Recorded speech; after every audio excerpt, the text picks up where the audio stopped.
Hey, it's Chris, Legion of Games. Look at a little bit better lighting, a little bit better white balance. I'm trying stuff out. It's kind of working. I don't know. Let me know in the comment section whether or not you like it or not. Let's just do this Ignite. I don't know what else to say. Let's just go. It's Kickstarter crowdfunding Gamefound roundup this week. Is that a whole lot of word talking fast? Yeah, word talking fast. I'm not going to edit that out. We're just going to leave that in because this is how I roll on this channel. What is new? What is out this week? What do you need to know about? Where is your money going? Or did your money go somewhere else last week? As always, like, comment, subscribe, algorithm, blah, blah, blah, blah, blah.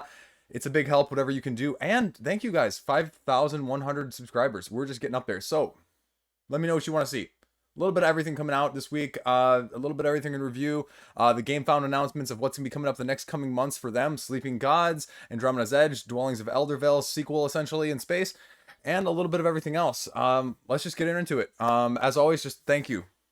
Thank you for putting me this far in the first place. So let's do this. Let's rock it, Ignite.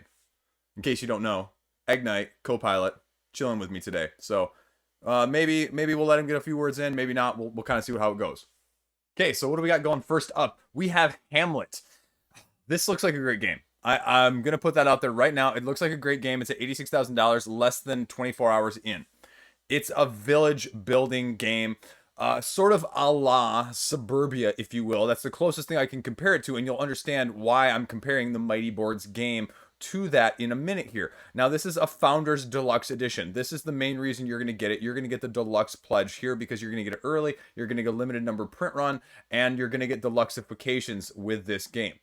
But as much as I say this looks like a great game, it's Deluxe. And I look at this and I don't see any gameplay additions. And so I'm trying to be very spendthrifty with some of my Deluxeifications. But I think this looks like probably one of the best games of the month in terms of just, this looks very solid. I'll put it out there right now. We haven't got into it. 60 to 90 minutes, 1 to 4 player, sort of civilization building where you are creating this town instead of, your own individual one. You're creating a shared board with a hex-ish based system where all of these grids are going to be essentially different size potentially or different shapes, and they're going to be going together to build your own Hamlet, right? And it's a village builder where you're constructing these irregularly shaped tiles together to get a building resource sort of path along the way and trying to optimize yours better than everyone else's.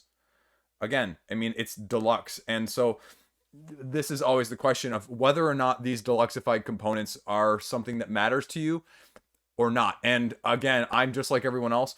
I do this on a game-by-game basis. In general, I do not back a lot of Deluxe things, but I think there are definitely ones that are worth it to me. And it's more of a question of, is this one worth it to you rather than a one-size-fits-all approach? Because I have been tempted and I have done some and I have passed on others. And that's probably the biggest consideration that I would say with this game, because I think this game looks really solid. But do you want the screened meeples? Do you want the coins and the cardboard church? That's the sort of thing that you need to know. Again, you're managing your villagers, you're getting the resources, you're building it across the board as you go, and there's enough info out here, including the solo rules, that you can get everything you need to know all in one fell swoop. They have the rulebook here, and I'm just going to give you a brief synopsis so you understand some of the key components of this. The main concept is that you have a blueprint of a tile that's in front of you, but when you play it on the main board, then it becomes community property. And the other main aspect of this that you need to know is adjacency. Okay, it's touching stuff, but you're activating. Ownership is not really ownership. Buildings and materials on the board are commonly owned. You can't really read that as I'm highlighting it because of the text that they use, but you can use anything that's out there, even if it's somebody else's color. And that's what you need to know. Are you okay with that? Are you going to be able to adapt on the fly? Because I think this looks like an ultimate sort of adaptation on the fly in that sense. If we scroll down here really quickly, the turn flow is very simple, right? Move donkeys, take villager actions. Donkeys are things that allow you to move the resources from one area to another because those resources are not going to be freely flowing. There is an actual management to them instead of just needing enough. The game goes until you finish building said cardboard church that I mentioned earlier as one of the reasons to get it now. Now, the tricky part is that if you're going to take an action at a particular part of the village, it has to be connected by the church road, and then you can move the villager all the way to that said location. It runs through a little bit of all of the various types of buildings, the producers, the refineries, town hall, hiring workers, all of that fun stuff, the church itself, market. Again, plenty of stuff, how you're going to be building and constructing, how you're going to be building the roads. Again, there's plenty of stuff in here, but it's very straightforward as well. So this looks like a very solid game from top to bottom here. And that's about what you need to know. I mean, it's on Tabletopia, it's on Tabletop Simulator. They run through a little bit of what's in the box itself here, what you're going to be getting with the deluxeifications as well. Again, I don't have any questions. You're getting some upgrades here in terms of the exclusives and why they get it now. So if you really want to support this indie publisher on Kickstarter and get the deluxe edition at the same time, go ahead and do it. That is Hamlet, the village building game. Next up, we have Motor City. I had the pleasure about a month or two ago of doing a print and play of this. And again, I did it on my January roundup. I'll tell you right now, again, I talked more about Three Sisters than Fleet the Dice Game, but by all the same designers. This is a crunchy, heavy roll and write. And if you're looking for something like this, especially from a solo aspect, you're really, really going to like it. You have two separate boards that you're going to be managing, and the price point can't be beat. It was very good the first time around with Three Sisters, and it's going to be just as good this time around as well. I mean, $29 is $29, especially for a game that has, you know, almost unlimited replayability in terms of these roll and writes nowadays. It's already funded over 26,000, and you're going to start to see a little bit of more of what it gives you here. And so these are your two sheets right here, and I suggest you actually like look them up closer, because there's a lot of nuance to those squares in of themselves. Some of these squares have 2 or 3 different icons in them, and you're having to pick and choose depending on how the AI interacts, because there's an AI that's actively going to be taking away options for you on each turn, as well as potentially taking away spaces on your board depending on what player count you play. And it's really a unique mechanic, and it's really well done, and it's a lot crunchier than I initially expected. Not in a bad way either, because there wasn't a, like AP or analysis paralysis. It was just a comfortable level of I'm having to make tough choices. And it's heavier than the other roll and writes that you're probably used to playing, unless you're playing Fleet the Dice Game, or you're playing Three Sisters, or Hadrian's Wall, or something along those lines. If you're not, well, I mean, this is a nice setup. This blueprint action board is also something very unique that I had not seen done. Basically, you have 3 different colors of dice, and you roll these 3 different colors, and the gray goes in one row, and the white goes in another row, and then the blue goes in another row, and depending on what number they are, you can see it's 1, 2, 3, 4, 5, 6, and then you have to take those dice off, and depending on where you take them off, it depends on what action you're doing on what part of the board, and what bonus you're getting potentially as well. And so there's a lot of elements, but they flow very nicely. They work tremendously well together. And it makes you, again, make hard decisions. The AI, the red auditor, if you will, prevents you from taking maybe certain actions in one section of the game in a certain round. And so you're having to adapt on the fly based on that. And that's basically it in a nutshell. I kind of let you, you can read all this too, or read the rule book, but it was all basically a little bit condensed that I said. And then solo mode is great. Again, I played it solo, so I have no qualms about saying that. Stretch goals, good.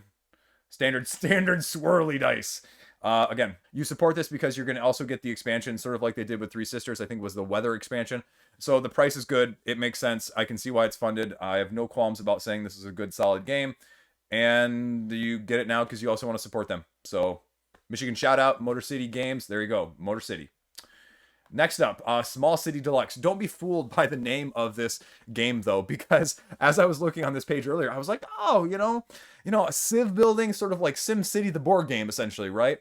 And I was like, oh, that kind of sounds neat from would I like something like this?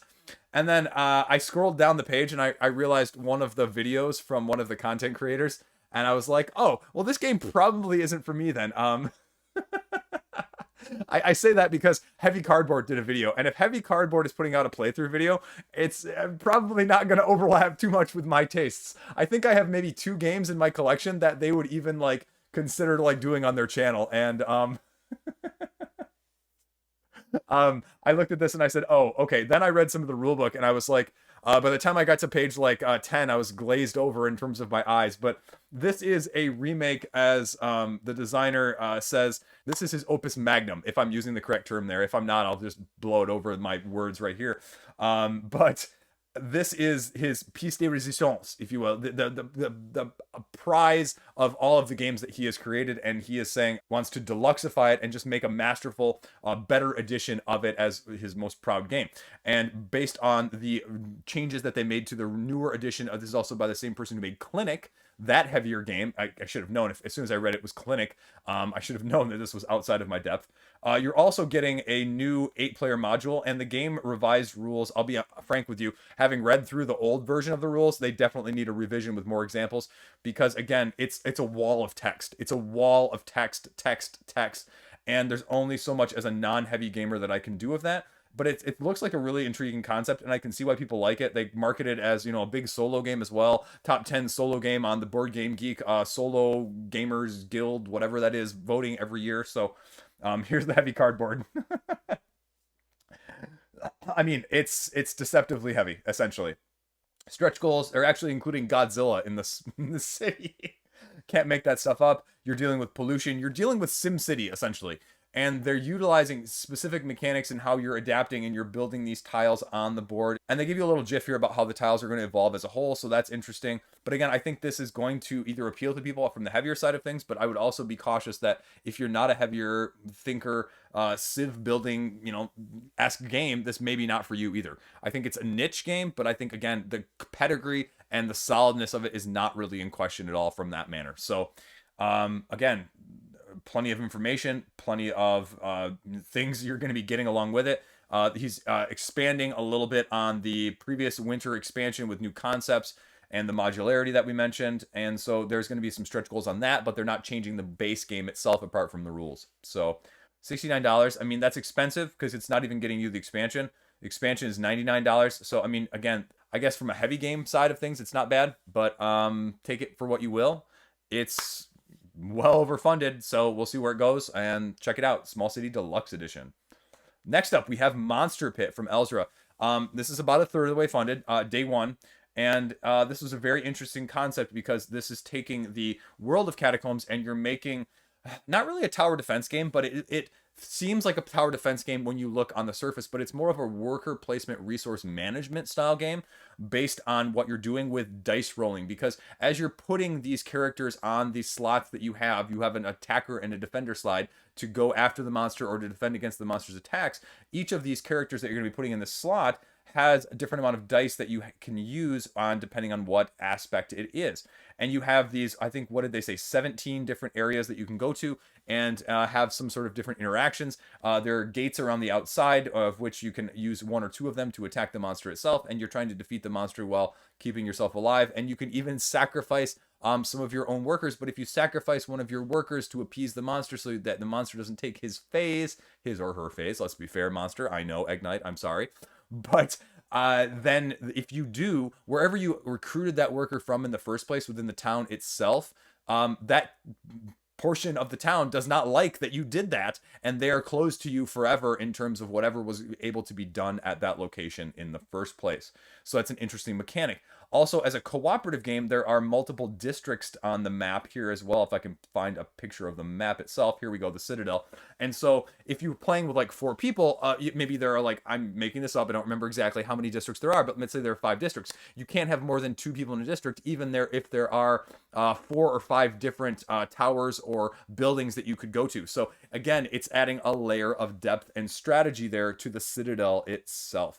And you have the various characters that you can recruit. Again, your very similar Catacombs art there. That's the big similarity. They talk about the combat here, and there's 2 different symbols on these dice, and one of them is sort of the hero, and one of them is sort of the villain. And depending on how many you roll, if you roll more of the hero, then you damage. If you roll more of the bad guy, you have to sacrifice or lose one of your characters.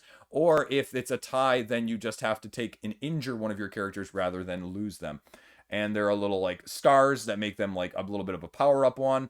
And it runs through what the bad guys' dice are as well here. So again, you're rolling and you're summing them up. So it's a little bit different from that aspect as well. Solo mode is there. There's multiplayer. There's 1 versus all. Again, that would be my biggest concern is, does it play well on all of those different accounts? And reward levels, I mean, it's going to be a little bit more expensive because you've got some, top quality components. Elzra has always done a little bit more higher end stuff. And the stretch goals have been, less of that, in terms of, we're gonna make this gloss linen cards, or we're gonna make this black core. I mean, they've kind of done away with that, so you're getting a less of that and more just of it in the base product. But if you're gonna be getting the base pledge, it's gonna be about $50, just over $50 US, and it's gonna be the all-in is gonna cost you about 77, which comparatively to some of the other products, it's a little bit less than I was actually thinking, because I didn't know the price point before this, and this gets you a nice playmat. And then you can get in some of the previous Catacomb stuff, and they break down a lot of the previous Catacomb stuff down here. And I won't go through that because, I mean, we're talking about Monster Pit. So if you want to check this out, go right ahead. I may be having a copy to be able to show you a little bit more of in the near future. We'll see. But either way, interesting concept. Definitely a different concept than we've seen, especially with those mechanisms all in one in a game. So we'll see how it does, and check it out if you're interested. That is Monster Pit. Next up, we have The Fog, Escape from Paradise. This was an interesting game. I was looking through the rulebook earlier today as well, and it's about 60% funded right now. And the concept of it is this fog is slowly engulfing the island, and you're having to move your islanders towards these boats. And there is a deluxe or a larger version versus a smaller version, which plays, I think, what is it, like 3 to 5 or 3 to 6? Yeah, 6. So this is like the 5 to 6 player, but you only get the board here at the higher pledge level, which is not insignificant. So that was a little bit surprising to me just off the top, because it's $37 and then $54, I think. Yeah. So again, it's an interesting, because they break it down right here, and they go down and they say, well, small board, large board, turn board, and you're just getting a ton more stuff on the deluxeified side, and like just actual more components. And part of that seems like it's because you're playing with more players potentially, and part of it's just like, well, that's a lot more obstacles difference, that's a lot more islanders difference. So I'm assuming it's all gameplay player numbers related, and not just we're just giving you more cool things to go along with it. That'd be weird. Again, why you're getting deluxe, all of that stuff, we won't go through that. But the issue and the question of this game, the gameplay details here, is you put down random guys into all of the slots that are on the board here, and then you slide your little pieces underneath to claim them. And as you're taking these actions, you have 7 movement points to move them towards the boat. However, you need to do it along those different types of movement that you can do. And then this advances, and anything that is past where the fog is just completely lost, can never be gotten again. And then whoever has the most positive points of getting them off onto the boats in the first place wins. So it's an interesting concept. I'm going to probably watch the video here, because it's also, I thought there was going to be more to it. And I'm not sure if there is, or if this is just a completely simplified approach. But it's something different regardless. And if it's really this simple, well, then it means it's really actually easy to get to the table, and it's giving you a little bit of tactical maneuvering. And the price point, especially for the lower level, is not bad whatsoever. So, and they give you the rule book right here, which when you pull it up, and then it gives you a little bit more depth. And that appears to be most of the concept of the game. Now, there's a little bit of nuance, obviously, that I'm skipping over. But the scoring of where these guys are, and some of the scoring is a little bit where it varies in terms of the gameplay. So they give you an example there, and they give you a little bit of the examples of how you're actually moving. So it's not a roll and move. We'll get to that. There's a roll and move that's out later, but it's interesting. I like it. The jumping over, how many movement points it takes. It's something different. It's something easy to get to the table, and it looks like it's something that could just be a nice filler from a game side of things. So yeah, check it out if you're interested. This is The Fog, Escape from Paradise. There you go. Next up, speaking of roll and rights, this is Route East, the travel adventure game, as you're going across. Now, I forget where you're going to and from. To Shanghai, I believe. It's an interesting concept of things, and I'll talk about it in a second, because I've looked at the rulebook for most of this stuff this week already, and it's about 50% funded. And what you're doing is you're going across this board, and there are various waypoints that you're going to be landing at, and they're going to cost you a certain amount of money, and it's 25 or 50 bucks, but then you also, at the end of your return, you have to stay on the night at somewhere, so you have to be in a place where you can spend the night. But you're going to be also drawing these ignition cards, which could be positive or negative at the beginning of your turn, and then action cards that are going to be going along as you go. And then on top of that, as you cross borders, you're also going to see what you need to cross the border in the first place. And the game starts out where you have these attraction cards and you are drawing, depending on the number of players that are playing, either 2 or 3 of these attractions, so that your route as you're going is going to be uniquely different compared to everyone else's. And so there's not going to be like a common, like, everybody goes this way and everybody's going to be trying to like smash into each other to go through this. But if you're going to be playing at the lower player counts, you're drawing 3 of those. If you're playing at the higher player counts, you're only drawing 2. So then it runs you through the attractions, it runs you through a little bit of the gameplay, and then it's a little bit of planning your route and rolling and moving. Now, the issue that I can see people having is when I was reading through the rule book, like say if you run out of money, for example, then you get sent to the embassy that's in that country, and to get out of the embassy, you have to roll a 6. Well, if you don't roll a 6 for 2 turns, well, then it automatically gets you out. But if you're stuck in there for 2 turns and somebody isn't stuck out there for 2 turns, then somebody else is going to get potentially way ahead. And can you actually catch up? Does it balance well from that aspect? I don't know. You're going to have to manage your money. You're going to have a little bit of take that as well. And is that something that you like? Because that's essentially the core of the game. And 32, 42, I mean, euros, it's, okay. 32 is basically what you're probably going to be getting at this rate, because the 42 is a photo book and 160 is you're getting the prototype. There you go. Gone Rogue expansion unlocks at 25,000 pounds as well. So, yeah, tabletop simulator playthrough, a little bit of what the timetable is, and there you go. Roll and move across the route east. And if you're interested, obviously, and again, it's a little bit more complex than that, so check out the rule book. But there you go. Let me know what you think. Next up, relaunch of Cruise of Eridanus. Again, this one's only about 25% funded at this point. And what is going to be different when this relaunches in this 1 to 6 player sandbox-esque space exploration game? And so it is, semi-co-op, which is always a little bit tricky, but it's a crew building mechanism that you're utilizing as you're going across this star system. So 15 miniatures, hex-based grid there you can see, and a little bit of everything in terms of how many different aspects of the game there are. And the biggest problem with a game like this nowadays is there's so much a competition for the same space. Excuse the pun. Shut up, Ignite. I heard that. It's like I try to do these dad puns and I can't even do them when I try. It just comes out naturally. That's how dad ingrained I am at this point. But I mean, think of all the other spacefaring games that we've seen over the last year or two. Just tons and tons of this. More and more, not necessarily sandbox, but open-ish. And competition for this type of game is fierce. And what makes your game that much more unique? And that's always the question that I'm always wondering when I see this, just like when I see 2-player dueling games. So again, $40, not a bad pledge level. $59 here for the regular edition, $75 for the $72 for the deluxe version, and $86 for a collector's version. Multiple copies, strategy guide. You get a little bit of everything here. You control over your fate. Combat's driven by your choices. Elements of chance, though, at the same time. I need a little bit more on the page. I'm looking at this and I need to see more of what makes it unique. I'm seeing more of why this is different. It just needs more illustrations, a little bit less text. So that's one thing I'd like to see. Now, again, the good thing is they've got the rule book up here as well. They have a video of it as well that you can, watch if you're like me and you can't always read things. And a little bit of add-ons, a little bit of stretch goals, a little bit of trial online. On the page, I just need a little bit more of what makes it different. Why back now is great, but why should I get this over something else? I mean, I just talked about in my video from this past week of, Kingdoms Forlorn, right? Comparing it to Aeon Trespass Odyssey, comparing it to Kingdom of Death, comparing it to other campaign lifestyle games. Like, why am I getting this over something else? Or should I get something else over that? And that's what I look at. If I'm looking at this game, slam that at the top of this page on a reboot. Like, again, rebooted, locked down this stuff, great. But, why? Why is this game better? Why is this game different? Why does this game deserve a spot in your collection? We need to see a little bit more of that. Cruise of Eridanus. Check it out.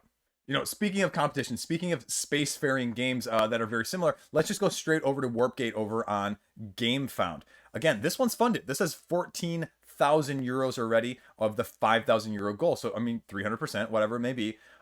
New expansion for this game, and there's not a whole lot of information. There was no Board Game Geek page actually when I did the upcoming game video last week. $45 right here. I kind of like this. I kind of hate it at the same time. The Gamefound sort of featured pledge level over here. It tells you what it is right away, so you're not having to scroll. But at the same time, let's also be frank here, not all of the companies put the best pledge level for backers there. They just kind of throw in the most expensive one. I've seen that more than a few times.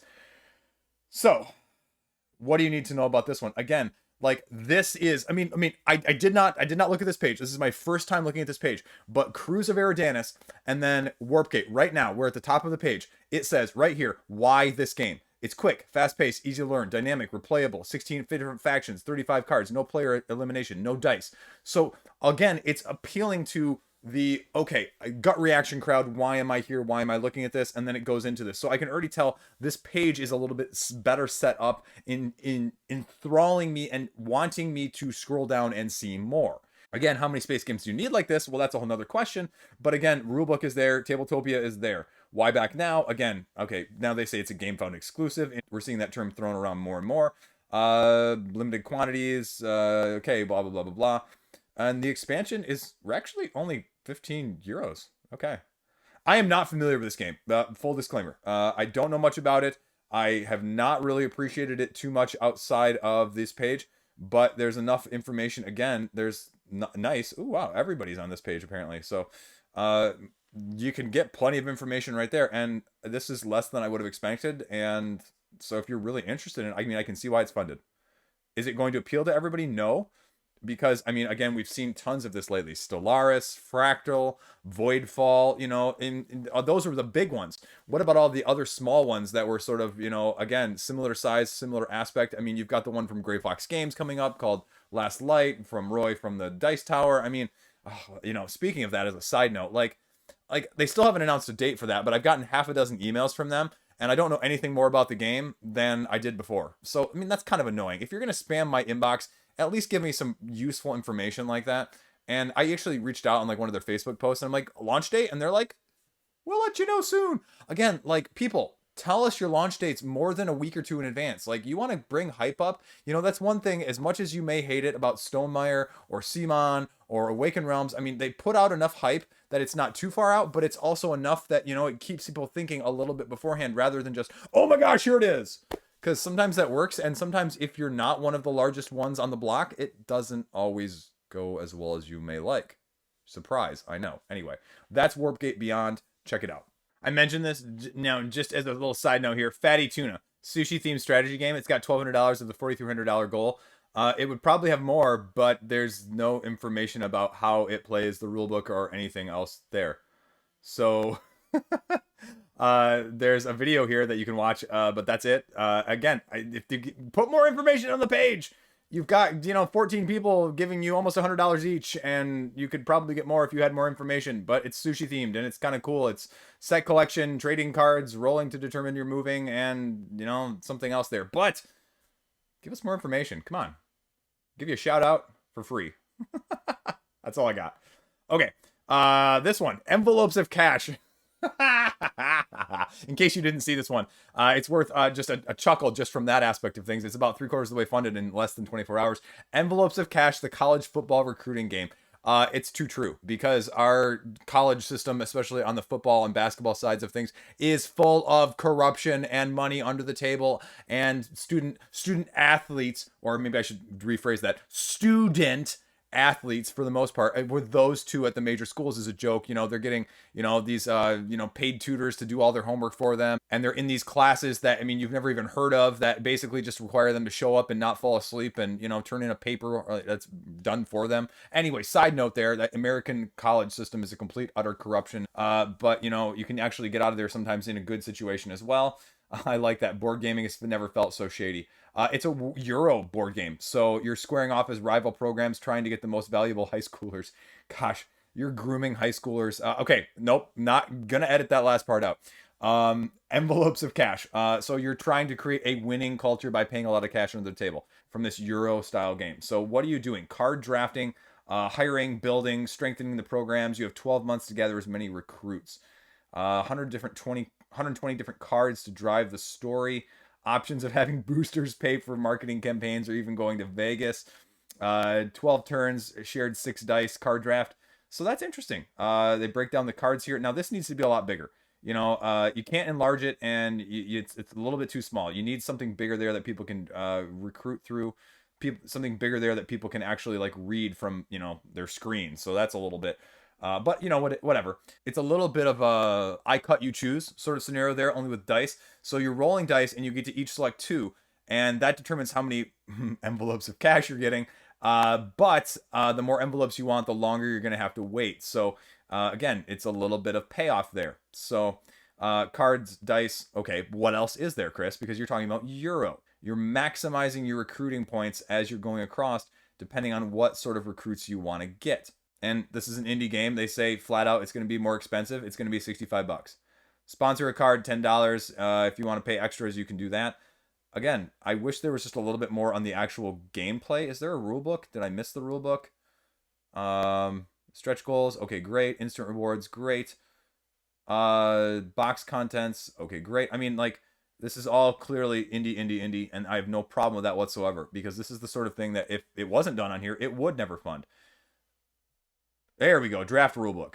If you're interested in this, the rulebook is out there right here. And I want to just point this out. I mean, this is clearly tongue-in-cheek, but at the same time very true. Earning high salaries to exploit unpaid labor. I mean, they're going full bore. You might as well go with it right now. So draft cards you put in to play and use. Your starting player rolls 6 different colored dice, and you use those dice to goal out the envelopes like I was talking about. And you can also go to Vegas to win money. You use those in the current month that you have, because again, you're getting them for later months as you go. And you use the whatever you have now that is going to buy your previously selected cards in that draft in order to recruit them, to go around, to do your marketing, and to sign them in the first place. And again, it looks like a solid game. I saw someone commenting online on one of the social medias that they played it at a couple conventions recently and that it worked well. So if you're looking for something completely different, tongue-in-cheek, that is going to give you a run for your money. Oh, he went there. He went there, Ignite. He totally did. Give this one a shout out, because again, this is totally something that wouldn't get made otherwise. And this is the sort of thing that I love seeing on crowdfunding, even though it is clearly not for me as a Euro style game. Envelopes of cash. Check it out. I could use a couple envelopes of cash now that we're talking about things. 6 greeting card games. This is from Dark Imp. Is over 300% funded at $1,700 as sort of these 6 different greeting card games that they give a brief synopsis of on the page. The one thing I wish that they did is they give you a brief synopsis, but they don't give you a good rules of how these break down. And I believe Dark Imp was also the one that did I can't remember the full name. The planet spacefaring cooperative game where Uranus's moons are blowing up and you have to get your aliens off cooperatively all of the moons collectively before everything blows up as well. So, which looked like a very interesting game when it funded last year. And they run through a little bit of these. The rules complexity, the number of players, the ages, party game, head-to-head strategy game. Guess how? This one actually looks most interesting to me. A cooperative legacy game where you can either choose to make it a legacy or just replay the same thing over and over and do it a different way. Programming game, cutthroat, and then worker placement race game, snakes, ladders, and a pogo stick. So again, I just wish there was a little bit more information on the page itself. There's a couple videos here that kind of run through some of them, but I do not see a rule book anywhere here unless I missed it.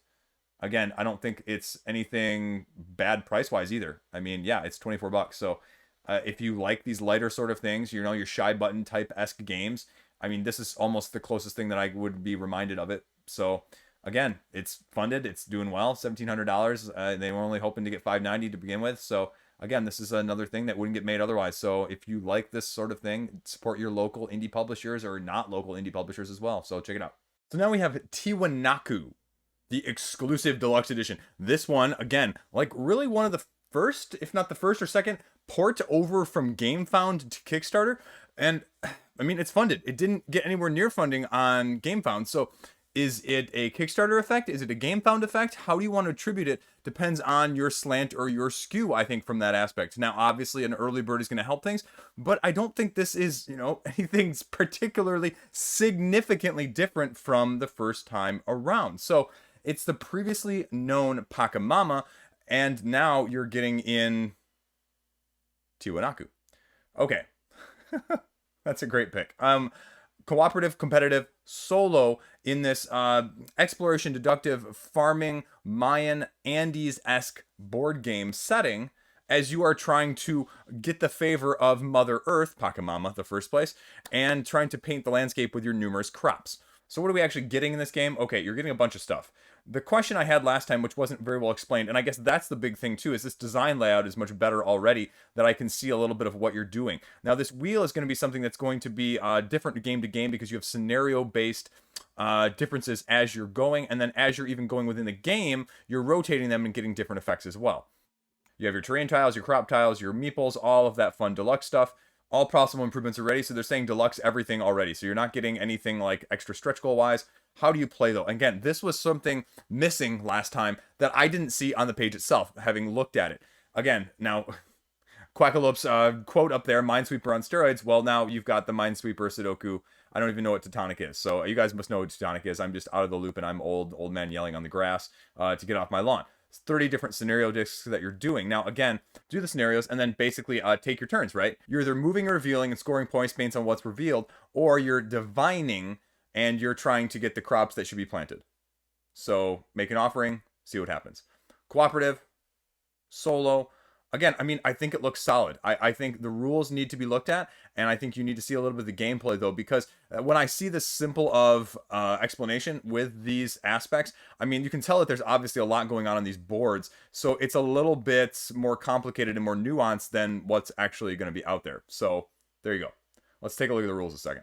Now, I've looked through the rules here. I can't give you a decent explanation. You need to just go look at them yourself, because you have different rules of separation, different rules of diversity about what can be touching what in terms of the shapes out there, and then of how you're moving these tiles. You're sort of going through the empty spaces, and then sort of when you hit one that you can't move, or you're choosing to put one of your pawns on the reserve or move one that's out there. So there's a lot of different nuances here that I can't really give you a good synopsis of in a short moment, but it's not that long of rulebook either, so you can easily check it out yourself.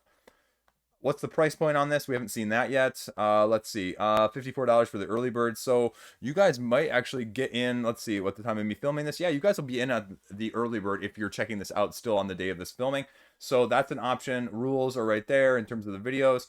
Apparently it's just a Quackalope Board Game Co. exclusive here. Between the quotes and the pictures. Although, you know, a couple others there, foreign languages. So that's okay too. What are you going to get? End of the year, actually, they're saying. That's pretty, I mean, that's pretty aggressive, but I guess as well, there's not a huge amount of non-meeple-esh cardboard. So, yeah, there you go. Tiwanaku. Interesting take. It gives me a sort of vibe of Search for Planet X, only more with tile revealing rather than pure deduction. But there definitely is deduction. Again, check it out if you're interested. It's funded. There you go. Now we have Fire in the Hole, the plundering pirate game.